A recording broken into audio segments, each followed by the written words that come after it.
harus tahu, kita harus kenal konsep diri kita. Dan untuk menemukan konsep diri itu memang cukup susah ya, cukup memakan waktu gitu. Ketemu psikolog atau psikiater nggak harus nunggu kamu harus menjadi pasien akut dulu.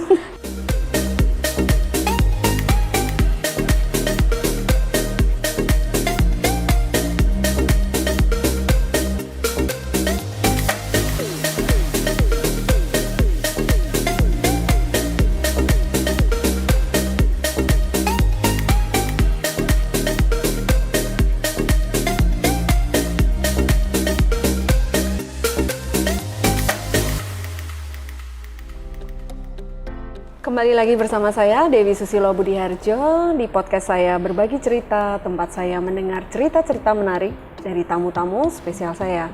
Saya sangat concern bicara soal kesehatan mental ini, Mbak. Bahwa dimana contoh aja yang paling gampang lah bagi saya yang nggak paham tentang kesehatan mental ya. Saya lihat di TikTok nih, saya baru masuk ke ranah TikTok. Saya lihat di TikTok itu begitu banyak perempuan-perempuan yang saya sering lihat masuk ke FYP saya itu di ghosting gitu ya. Dia bisa menangis, bisa ngamuk, bisa responnya macam-macam dan kata-kata yang sangat kalau mengharu biru di situ betapa dia kehilangan orang. Saya sampai berpikir ternyata banyak ya orang yang di ghosting gitu ya. Dan begitu banyak orang yang gampang berkata pergi dan kehilangan itu sangat gampang. Nah, saya melihat di sini memang dia tidak menemukan solusi untuk kesehatan mentalnya, untuk dia jatuh bangun dan memaafkan, melupakan dan harus hidupnya berjalan kembali. Dan itu saya yakin kepedihan yang mendasar di bawah alam sadarnya itu akan menggores kesehatan mentalnya ya Mbak Ica ya. Iya, pasti. Untuk seorang konsultan seperti Mbak Ica sendiri bagaimana itu mengatasi hal-hal seperti itu? Untuk orang belajar untuk mengampuni dan melupakan. Kata yang sangat gampang, singkat tapi susah, wow. Ya. Kalau mungkin sebenarnya sih kalau dibilang kalau ada orang mungkin susah move on kali ya, orang yang susah move on bahasa kerennya sekarang gitu bahasa sekarang kan susah move on. Susah move on untuk merelakan apa yang udah terjadi, melupakan, mengikhlaskan dan memaafkan semuanya. Mungkin gampang, ya udah dilupain aja, ya udah nggak usah diingat-ingat, mungkin akan mudah. Tapi sebenarnya ini per kasus ini, maksudnya setiap orang nih ketika dia gagal move on, tapi dia susah move on nih, kok aku bucin banget ya. Nah, itu sebenarnya beda-beda. Alasan setiap orang tuh nggak bisa dipukul rata. Ada nih misalkan A sama B, sama-sama diputus. Yang satu ini ya udah move on-nya cepet banget, kayak nggak ada apa-apa gitu, terus bisa nemu lagi yang baru. Terus yang satunya kok berat banget, rasanya kok sakit banget sampai kayak aku tuh kayaknya nggak bisa deh kalau nggak ada dia. Nah, tapi setelah direview ke belakang nih, ternyata mereka membawa isu psikologi yang berbeda. Taunya si B ini kenapa kok dia susah move on? Oh, ternyata dia dari kecil nih tidak pernah diberi apresiasi yang baik oleh keluarganya misalkan. Jadi dia tuh kayak merasa keberadaannya dia tuh nggak diterima 100% gitu. Mungkin sering diabaikan, mungkin karena kamu kan masih anak kecil, apa sih ngomong kayak gitu. Mungkin dia terbiasa dengan kata-kata seperti itu, jadi merasa tidak diterima gitu. Nah, ketika dia beranjak dewasa, ketemulah sama pacarnya, ya kan, sama pasangannya. Dari kecil tidak diberi kasih sayang yang utuh, karena kasih sayang itu kan kebutuhan wajib manusia, gitu kan. Kasih sayang, cinta, pujian itu udah hukum wajib tuh. Ketika dia dewasa, dia ketemu sama pasangannya nih, diterima, dirawat, ya kan, disayang-sayang gitu ya, gimana layaknya orang pacaran lah. Nah, dia merasa menemukan tempat nih yang sebelumnya kosong, ditemukan di pasangannya, ya kan? Kayak klik gitu ya? Iya, kayak klik nih. Nah, ini nih aku dari dulu tuh nyari perasaan kayak gini nih, perasaan nyaman kayak gini nih. Tahu-tahu ditinggal. Udah kita putus aja toh. Nah, akhirnya dia dikecewakan yang kesekian kalinya di saat dia sudah menemukan tempat yang menurut dia nyaman. Nah, akhirnya dia jadi susah move on. Jadi kayak bahasa anak sekarang tuh bucin banget ya. Jadi kayak gitu. Nah, sementara yang satunya nih, kenapa dia gampang banget move on? Kenapa kok setelah dari si ini udah switch ke yang lainnya gitu. Ternyata dia memang tumbuh di keluarga yang Utuh, nyaman, yang utuh gitu, zero konflik dan lain-lain. Jadi dia kebutuhan cintanya itu utuh gitu. Jadi manajemen konfliknya dia juga lebih bagus daripada yang kebutuhan cintanya dia tuh nggak 100% gitu. Jadi memang kalau saya pribadi sih sangat memaklumi buat orang-orang yang gagal move on gitu. Cuman ya memang harus nggak boleh ada di titik itu gitu. Itu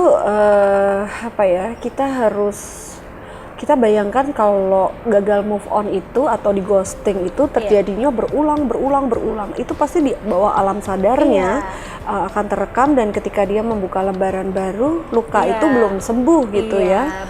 Bahkan di beberapa kasus ada yang takut komitmen gitu kan. Mungkin yang belum menikah ada yang sampai akhirnya takut menikah, apalagi kalau dia punya cerita dulunya dari keluarga yang broken home. Nah, itu tambah lagi ya. Gitu. Jadi memang kompleks banget kalau kita ngomongin psikologi ya. Wow. Ini podcast 24 jam nggak selesai nih kayaknya. Kita bisa membuat 3 episode. Kalau boleh saya, memang akhir-akhir ini kan kita banyak lihat ya di media sosial begitu banyak. Bahkan banyak tokoh-tokoh pun yang melakukan ada peristiwa-peristiwa ghosting, baik yang masih berhubungan atau pacaran atau kalau bisa janganlah. Bahkan yang punya anak ditinggalkan begitu saja, dan itu ketokohannya itu tidak menjamin seseorang untuk paham akan siapa dirinya gitu ya. Karena efek ghosting itu benar-benar panjang gitu. Jadi ada yang di ghosting nih dia akan merasa tersakiti pasti. Tapi pasti yang mengghosting itu nggak ngerasa apa-apa kan, karena dia kan bukan korbannya gitu ya. Nah, yang mengghosting ini tinggal dia punya, balik lagi ke isu psikologis nggak. Dan kenapa dia mengghosting? Ada yang karena memang dari dulu dia tidak mempunyai cukup kemampuan yang baik untuk menyelesaikan sebuah masalah. Ya, jadi dia tidak punya problem solvingnya dalam problem dirinya. solvingnya nggak bagus gitu, manajemen konfliknya nggak bagus. Ketika dia dihadapkan di suatu masalah nih, dia berharap kayak ya udah ntar didiemin juga hilang sendiri. Nah, padahal itu nggak boleh. Sementara dampaknya yang ghosting ini bisa menjadi trauma yang berkepanjangan. Jadi mungkin dia merasa dirinya nggak berharga. Pasti akan ada perasaan, aku tuh salah apa sih kok sampai ditinggal? Emang aku segitu buruknya ya? Nah gitu. Jadi ketika dia mau membuka relasi dengan orang baru, akan ada kepercayaan dirinya akan turun gitu. Yang bahaya kan itu. Nah, saya sampai menemukan nih Mbak Ica, problem yang terjadi karena saya bukan seorang konsultan kesehatan mental ya, tapi kan kita ngomong perempuan nih ya, dan kebetulan saya banyak punya sahabat perempuan ya. Mereka itu bisa karena terlalu sering dilukai dan di ghosting gitu, hingga sampai hari ini dia memutuskan seperti Mbak Ica tadi berkata, seusia saya sampai belum berani menikah, tapi karirnya sukses banget gitu ya. Saya lihat suatu hari dia mempunyai sebuah komitmen dengan seseorang, itu dia bisa overprotective pasangannya, sampai dia bisa punya cara bagaimana melacak pacarnya kemana-mana lewat handphone. Saya bilang, kamu canggih banget ya. Saya kelihatan dungu. Perempuan atau laki-laki? Perempuan sahabat saya. Perempuan itu memang ya, itu kalau dibilang kayak perempuan tuh udah punya bakat alami jadi mata-mata gitu. Gitu ya. Itu perempuan tuh kalau menyembunyikan sesuatu pinter loh, jago loh. Wah, kalau saya tuh sangat tidak jago dan tidak pinter. Saya masalah seperti itu zaman ini saya kagum dengan banyak perempuan yang saya harus banyak belajar. Tapi memang jatuhnya toksik ya. Gitu ya. Iya, maksudnya walaupun kita seharusnya nih kalau standarnya normalnya adalah ketika kita berkomitmen itu kan ya betul kita berkomitmen. Cuman yang namanya privasi ya privasi, ya gitu kan. Tetap kita harus punya ruang sendiri nih untuk diri kita sendiri gitu. Bukan berarti ketika kita berkomitmen kita kasih semuanya, privasiku, hidupku ke pasangan kita, kan nggak juga. Kita harus punya privasi, kita harus punya waktu untuk me time, kita harus punya waktu buat ngabisin waktu selain dengan pasangan, hobi dan lain-lain. Kita kan pasti harus ada itu gitu kan. Nah, di yang beberapa yang terjadi tuh enggak gitu. Jadi dia kayak lebih protektif kayak gitu kan. Jadi posesif gitu kan. Nah, itu pasti di track mungkin saja kalau dari kasusnya temennya Bunda tadi, mungkin aja karena dia susah nih nemuin orang yang bikin dia falling in love banget nih, yang bikin dia merasa nyaman kayak yang saya bilang tadi, terpenuhi kebutuhannya di masa lalu gitu, terpenuhi kebutuhannya di masa lalu. Ketika dia menemukan satu ini, wah ini jangan sampai Langsung lepas dipegangin nih gitu ya. ya. Nanti kalau dia lepas aku gimana nih? Nah secara nggak sadarnya dia kayak gitu. Nah dari pikiran nggak sadar itu timbullah perilaku posesif gitu. Bahkan sampai kadang ada yang teman sama temannya aja dicurigai ya. Iya. Jangan-jangan gitu. Nah itu pasti wajar sekali gitu, wajar banget sih itu, dan itu adalah menurut saya tuh itu part paling kecil yang dilupakan sama orang-orang di sekitar. Taunya ya posesif, kekanak-kanakan banget nih, taunya gitu doang. Tapi kan kita nggak tahu tuh yang terjadi sama si orang yang suka posesif tuh apa yang sudah dia alami kemarin-kemarin tuh kan kita nggak tahu. Ternyata dia sudah disakiti kesekian kalinya. Ternyata dia dulu pernah punya perasaan nggak enak karena pernah ditinggal atau bagaimana. Nah kita nggak tahu. Kalau mengenai segala sesuatu yang tadi kita diskusikan Mbak Ica, berarti mau menjadi seorang posesif atau apa ya, tidak bisa, bahasa kerennya apa itu, move on dan sebagainya, itu pilihannya Mbak? Kalau dibilang pilihan, karena gini, dia ketika dia menjadi seorang yang posesif atau nggak bisa move on, itu kan tidak dia sadari. Karena ya itu lukanya di alam bawah sadar itu masih belum selesai gitu. Jadi masih luka batinnya tuh masih ada. Jadi dia tidak sadar untuk memilih menjadi seorang yang posesif. Dia tidak sadar untuk memilih menjadi orang yang tidak bisa move on gitu. Karena ya itu akarnya belum dibersihkan. Belum selesai ya? Gitu. Iya. Alam di bawah sadarnya itu luka batinnya, kesakitan mentalnya itu belum selesai ya Mbak dan ya? itu yang memang harus cukup dipahami sih.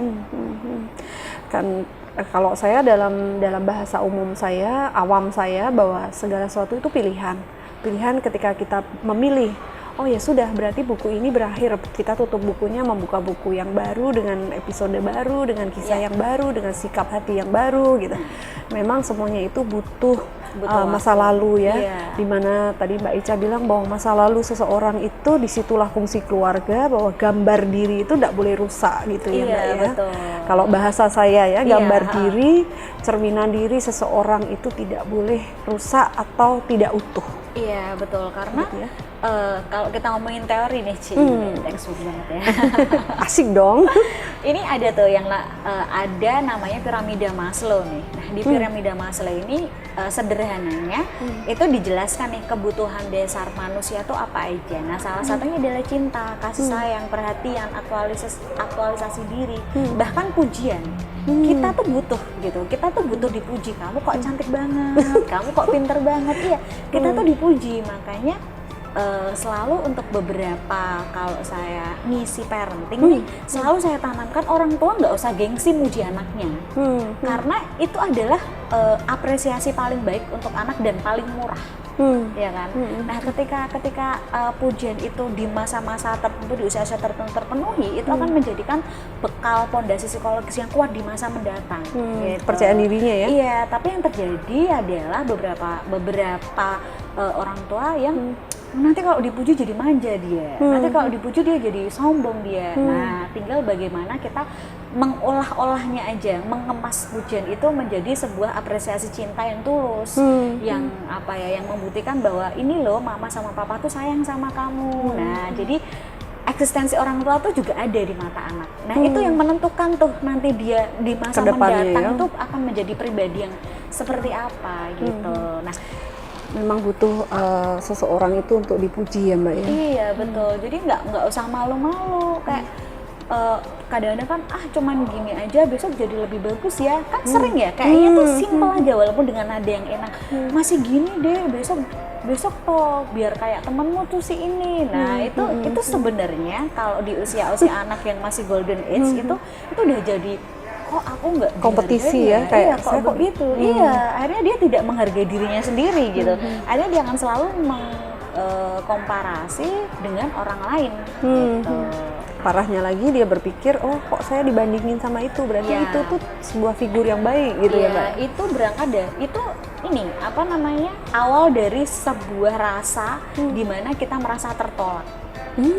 Ya itu kan ya gimana, misalkan nggak usah anak-anak kan itu nggak sadar kalau itu sakit tapi sakit hatinya dia nggak bisa diungkapin nih. Akhirnya karena cuma anak-anak disimpan, ya. iya kan, cuma masih disimpan kan, mungkin takut nanti dimarahin mama, apa takut gimana gitu. Akhirnya dia tidak bisa merilis gitu. Orang kita aja nih kalau dibandingin ke orang lain juga nggak suka gitu kan. Ya. Mudahnya seperti itu. Apalagi kalau dikatain pasangan kita ya. Iya. Apalagi dibandingin gitu sama ya. mantan, aduh. Oh. Itu udah jadi perang dunia, aduh mending jangan macam-macam deh. Langsung gitu ya. Bener. Mbak, kita bicara soal apa ya, kesehatan mental meskipun tidak bisa detail ya dengan terbatasnya waktu kita. Bagaimana itu kita mensiasati apa ya, perawatan mental kita supaya terutama terhadap perempuan yang kita bilang bahwa perempuan itu cukup mempunyai kisah yang melelahkan dengan multi talent tadi dan sebagainya ya Mbak ya. Gimana itu terapis kecil, tips yang kita bisa berikan untuk para pendengar di podcast Berbagi Cerita ini? Yang mungkin bisa dilakukan oleh perempuan-perempuan di rumah ya untuk apa ya, merilis stresnya sendiri itu bagaimana gitu kan.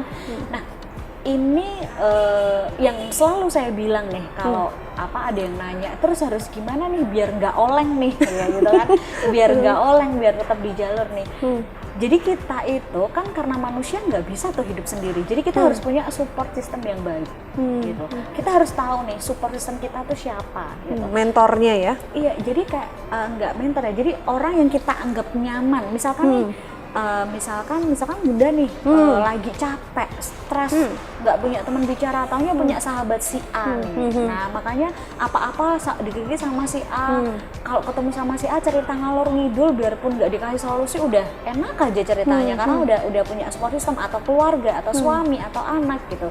Jadi harus punya support system yang baik nih, kayak gitu. Nah kalau misalkan nggak punya support system, harus kenal diri dulu gitu. Aku tuh punya masalah apa gitu, maksudnya hal yang paling aku nggak suka, yang selalu bikin aku kecewa sampai aku seperti ini tuh apa gitu. Kita harus tahu, kita harus kenal konsep diri kita, terus kita harus tahu cara kita bagaimana untuk stress release, karena itu personal kan. Ada yang orang stres terus nonton film sendirian di bioskop, ada yang stres nyalon udah cukup, ada yang stres tiduran aja seharian di kamar, iya, atau stres makan, itu saya banget.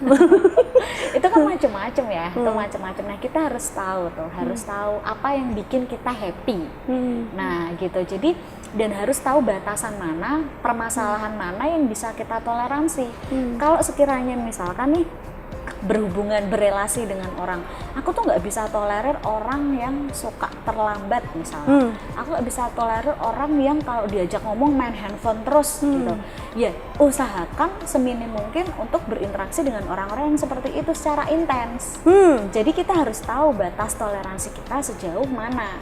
Tapi kalau kita ditempatkan dalam situasi yang harus terpaksa bertemu orang seperti itu, ya kita udah paham dulu diri kita. Aku kalau ketemu orang kayak gini tuh kayaknya gampang meledak nih. Nah jadi harus tahu dulu manajemen konflik kita bagaimana. Paling penting itu sih, dan ya paling mudah, dan untuk menemukan konsep diri itu memang cukup susah ya, cukup memakan waktu gitu. Jadi paling dasar banget ya support system dan cara stress release yang pas. Jadi kalau tidak, sahabat podcast Berbagi Cerita, kalau kita tidak ingin mencari konsultan seperti Mbak Ica ini, kita berarti harus menerapkan tips-tips yang tadi Mbak Ica berikan ya, betul. Seperti teman curcol, teman Iya, curhat, itu ya. penting banget. Betul. Kemudian mengenali dirinya sendiri Itu untuk menetralisir segala kelelahan mentalnya ya. Cuman Mbak Ica, saya itu termasuk orang yang wah ini tentang saya ini, mumpung saya tidak konsultasi, nggak kena biaya maksudnya. Tapi kalau kita ambil contoh diri saya ya Mbak Ica ya, yang paling gampang gitu ya. Saya nggak pernah, saya mencoba untuk tidak curcol dengan orang dalam arti spesifik. Jadi saya hanya paling cerita-cerita sebatas kulit aja gitu.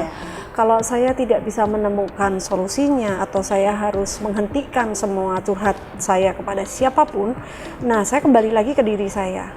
Nah, ya, tadi tips yang Mbak Ica berikan itu benar banget dan itu bisa diterapkan kepada seluruh pendengar podcast atau kawan-kawan kita bahwa kadangkala curhat itu juga tidak selalu sehat, Mbak. Karena kursi tempat kita duduk, jalan yang kita jalani tidak selaras atau sepadan dengan orang yang kita ajak curcol.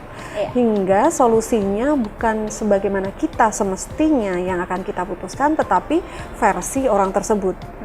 Puji Tuhan kalau versi itu baik. Kalau tidak kan Mbak, itu kan berbahaya.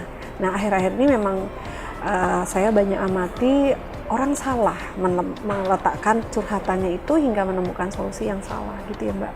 Ya, di beberapa kasus memang seperti itu. Makanya memang lebih baik support system itu adalah di circle terdekat. Ya. Paling nyaman.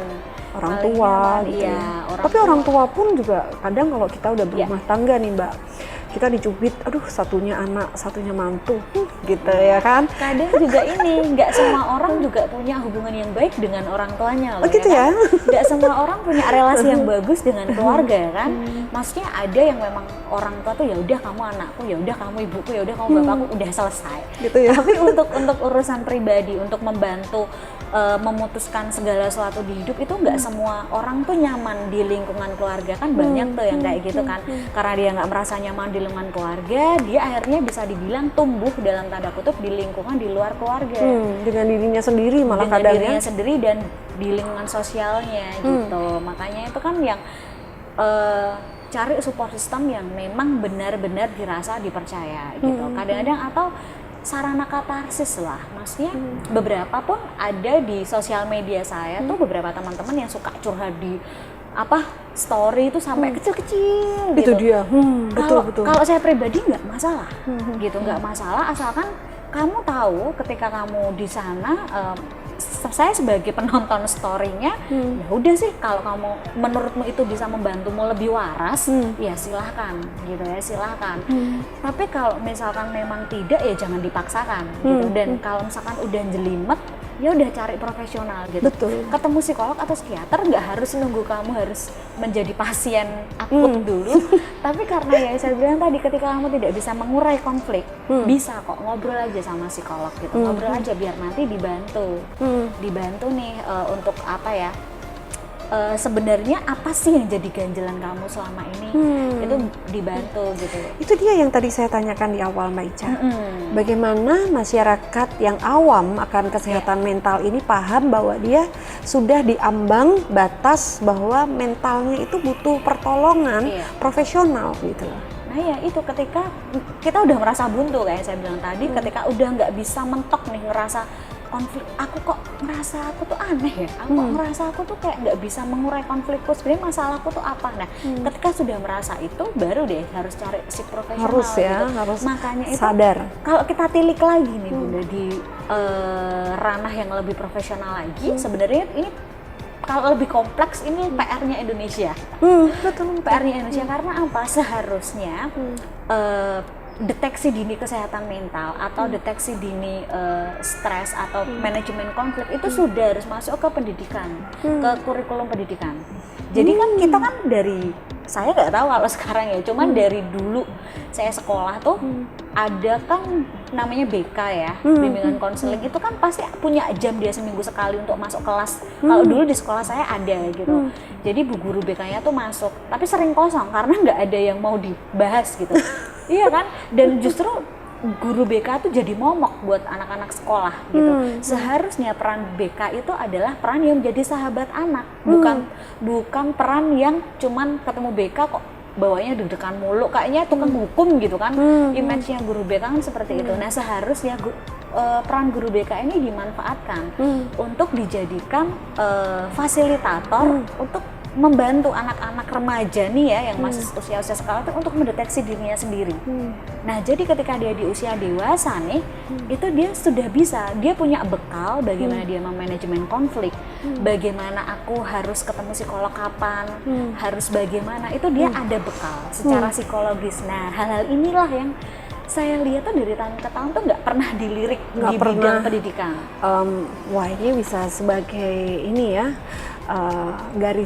sebuah garis merah untuk titip pesan ya. Kita menitipkan pesan kepada Menteri Pendidikan bahwa pentingnya kelas BK bagi anak-anak. Betul. Karena gini, sekolah itu menciptakan BK itu fungsinya bukan untuk bimbingan konsultan, bimbingan konseling, tetapi BK itu sebagai ruang atau bilik di mana anak-anak ini bermasalah. Betul. Dipanggil BK itu artinya sudah seperti di sidang. Ya, di sidang gitu. Seperti di sidang gitu. Jadi kayak misalkan nih di awal tahun ini kalau nggak salah tuh saya lihat ada berita siswa SMK bunuh diri. Dan itu banyak banget gitu. Itu kan udah cerita terlalu banyak, Mbak. Bahkan Sudah anak-anak banyak SD. banget. Nah, iya kemarin tuh yang SD kan juga baru kemarin bulan lalu itu saya lihat beritanya itu. Nah, itu sebenarnya kan juga sudah jadi PR. Kenapa ketika di usia seperti itu dia melakukan bunuh diri? Padahal kalau kita runtut secara psikologis, orang mau bunuh diri itu nggak langsung aku bunuh diri mati itu kan enggak. Pasti ada prosesnya gitu. Mungkin dari itu pasti keinginan untuk bunuh diri udah lama nih, udah lama gitu kan. Tapi karena tekanan akhirnya dia realisasikan. Nah itu kan kita baru berpikir untuk kayaknya aku mending mati aja, itu aja udah nggak sehat loh. Itu aja udah nggak sehat, apalagi sampai dilakukan gitu. Nah yang jadi prihatin adalah ketika dia siswa itu bunuh diri, kok masih ada tuh netizen budiman yang bilang tuh netizen nggak punya iman gitu. Beberapa orang ada yang bilang nggak punya iman atau nggak inget orang tuanya ya udah kerja keras buat nyekolahin kok dianya malah bunuh diri. Loh kita nggak tahu loh, mana tahu stresor dari pelaku bunuh diri ini malah adalah dari orang tua ya? Iya, malah dari orang tua, dan itu tidak menutup kemungkinan. Dan itu sangat-sangat mungkin gitu. Banyak karena sebenarnya ya tanpa mengesampingkan peran orang tua dan keluarga itu memang seharusnya dia berperan 100% untuk pembentukan mental untuk kedepannya ya. Untuk kedepannya, karena biar bagaimanapun yang namanya orang tua dan anak, saya memang belum punya anak, belum menikah gitu. Cuman saya sudah pernah jadi anak gitu, sudah masih jadi anak. Cuman mau bagaimanapun orang tua dan anak ketika dibedah isinya itu sama-sama manusia gitu, sama-sama punya hati, sama-sama punya perasaan gitu kan. Yang membedakan hanyalah cepet-cepetan lahir. Iya kan? Kalau saya sudah melewati menjadi anak dan sekarang jadi orang tua gitu ya. Anak menantu menjadi orang tua. Anak menantu itu fase baru lagi ya. Siap, itu harus dikupas. Iya. Konflik memang dengan orang tua. Menjadi orang tua itu tidak mudah, Mbak Ica ya. Betul. Sebagai seorang profesional, Mbak Ica, tapi sebagai orang awam saya sudah melewati fase-fase di mana kehidupan saya itu dari anak menantu tadi dan kemudian menjadi orang tua. Wah, saya bilang menjadi orang tua sendiri itu bukan perjalanan dan pengalaman yang mudah. Karena ketika menjadi orang tua pun kita nggak tahu nih si orang tua ini sudah melewati apa aja dalam hidupnya gitu kan. Nah tapi karena yang sering saya temuin karena rata-rata beberapa pasien saya selalu berangkat dari permasalahan di keluarga. Jadi hasilnya harus ada konseling keluarga nih. Jadi bapak ibunya keluarga terdekat itu memang harus konseling juga. Nah ternyata saya tidak pernah menyalahkan orang tuanya, tapi justru kasihan karena sebenarnya orang tuanya pun memiliki isu sendiri. Betul. Gitu. Kalau bicara seperti itu seperti mengurai benang yang kusut. Iya betul, dan lingkaran setan. Betul. Makanya ketika menikah jangan cuman aku udah pusing sama masalahku, udah nikah aja lah biar beres, jangan gitu. Karena ketika kita menikah memang seharusnya kita sadar betul kapasitas mental kita seperti apa, kita punya masalah mental apa. Dan jadi menikah dengan siapa ya, Mbak? Iya, jangan sampai itu nanti diturunkan ke anak ya. Kasian gitu. Tapi menikah itu memang benar kata orang-orang tua kita dulu, Mbak. Kita kok malah menyimpang ya.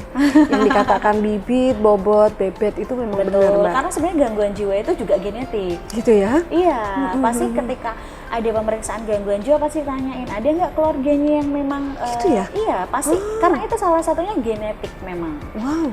Iya, jadi maka kemarin saya lihat bipolar pun genetik ya? Genetik, semua gangguan jiwa hampir semua itu genetik. Genetik, wah. Selain dari trigger dari lingkungan sekitar ya, itu genetik juga gitu. Cuman bukan berarti yang genetik itu selalu nanti dia memiliki memiliki penyakit gangguan jiwa, tidak. Cuman rentan stresnya akan berbeda gitu. Makanya itu kita harus penting betul untuk mengetahui kapasitas kita.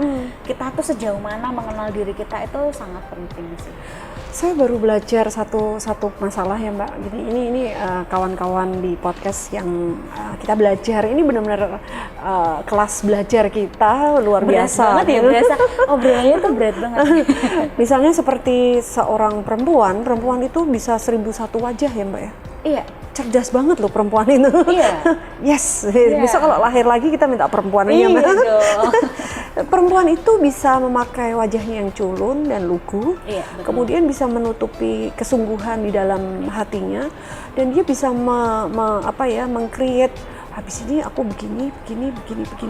Dan saya baru tahu dari seorang sahabat, maka saya akhir-akhir ini sering ingin sekali membuat kajian-kajian tentang kesehatan mental, Mbak. Dan saya bersyukur banget ketemu Mbak Ica nih, kita bahas di podcast kita bersama bahwa ternyata perempuan yang suka tricky dalam bahasa saya ya, ke kanan ke kiri, dia bisa habis ini gua begini nih, habis ini pokoknya gua harus mendapatkan goalnya ini.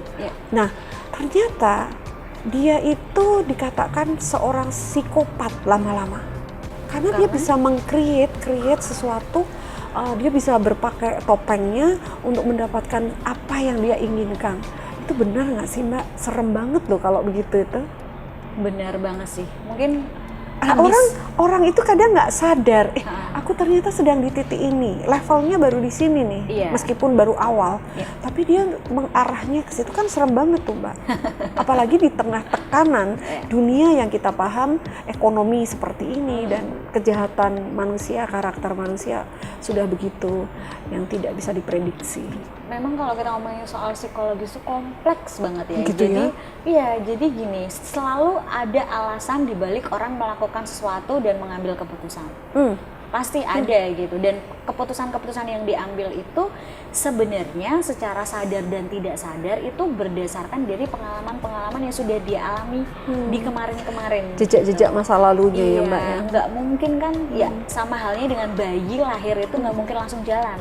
Dia bisa jalan tuh kan harus melalui proses dari dia duduk dulu, dia telungkup ya, terus dia duduk, terus dia bisa guling-guling tuh? Iya, guling-guling baru naik dikit terus jadi dari merangkak gitu kan. Terus baru merangkak dia kemudian otot-ototnya jadi lebih kuat untuk dia bisa rambatan gitu kan, baru dia bisa jalan.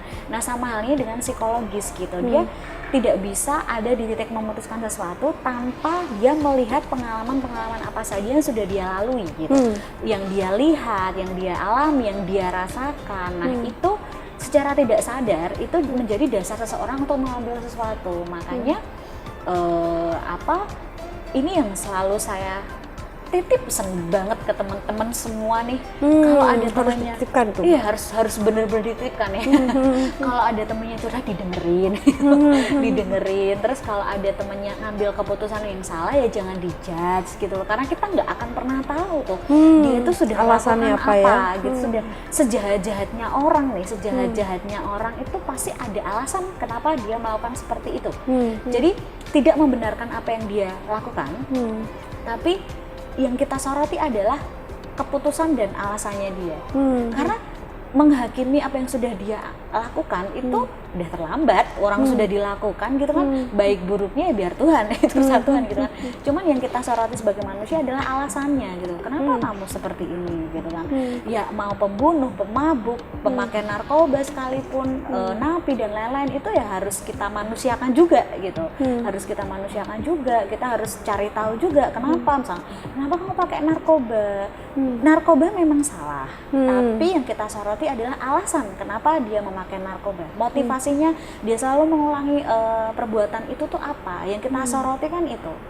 Nah, yang mungkin luput ya, mungkin nggak terlihat tuh itu loh, sisi itunya. Tapi kan sekarang cuma judge dia mantan narkoba loh, nggak usah ditemenin deh, bahaya tuh nanti ketularan tuh. Bisa nular ya. Ya memang apa ya, kalau kita boleh bicara bahwa hari-hari ini kesehatan mental itu sangat Hype urgent. banget ya. Iya benar. Urgent untuk kita pahami, sahabat podcast berbagi cerita, bahwa tidak ada orang yang tidak memiliki luka-luka batin ya Mbak ya. Iya betul. Selalu ada luka-luka batin, kesehatan mental yang ada bekas-bekas lukanya Ya, itu. jadi diakui aja nggak apa-apa. Kalau memang sedih ya udah ngaku sedih, kecewa ya kecewa, marah ya marah. Misalkan aku nggak suka diperlakukan kayak gini, ya udah diakuin saja. Belajar untuk menerima emosi gitu. Maksudnya jangan denial. Aku tuh nggak suka diginiin, tapi ya udahlah nggak apa-apa karena keadaan. Nah, kalau memang belum bisa bilang ya udah diterima aja gitu. Nggak apa-apa gitu. Maksudnya kita juga boleh marah. Kita Jujur boleh, ya. Iya, harus jujur juga. Kita boleh marah, kita boleh merasa kita nggak suka sama sesuatu dan seseorang boleh gitu loh. Ketika kita jujur itu, proses recovery-nya akan lebih mudah gitu kan. Karena kita benar-benar menerima nih. Udah nih emosinya tak terima semuanya. Terus aku sekarang harus apa? Jadi kalau bahasa Jawanya tuh noto pikirnya lebih cepat gitu, menata pikirannya tuh lebih cepat karena kita memang sungguh-sungguh menerima dan jujur menerima. Kalau bahasa psikologisnya itu mindfulness gitu. Jadi memang harus benar-benar diterima nih ya kan, jangan yang ya udahlah aku sedih aku marah tapi ya udah demi kebahagiaan dia. Kalau memang nggak rela dia bahagia ya udah dilakuin aja gitu. Sekarang kan gitu. Kok tragismen dia bahagia, aku gantung diri gitu ya. Biarin kamu bahagia, urusanku gampang. Biasanya kan gitu. Iya, itulah pentingnya sebuah kesehatan mental. Vygotsky Iya, yang betul. Mbak Ica dirikan ya, Vygotsky Consultant Ya. yang beralamat tadi di Ungaran tadi ya Mbak ya. Mungkin itulah PR besar para profesional atau Iya, pakar kesehatan mental di Indonesia.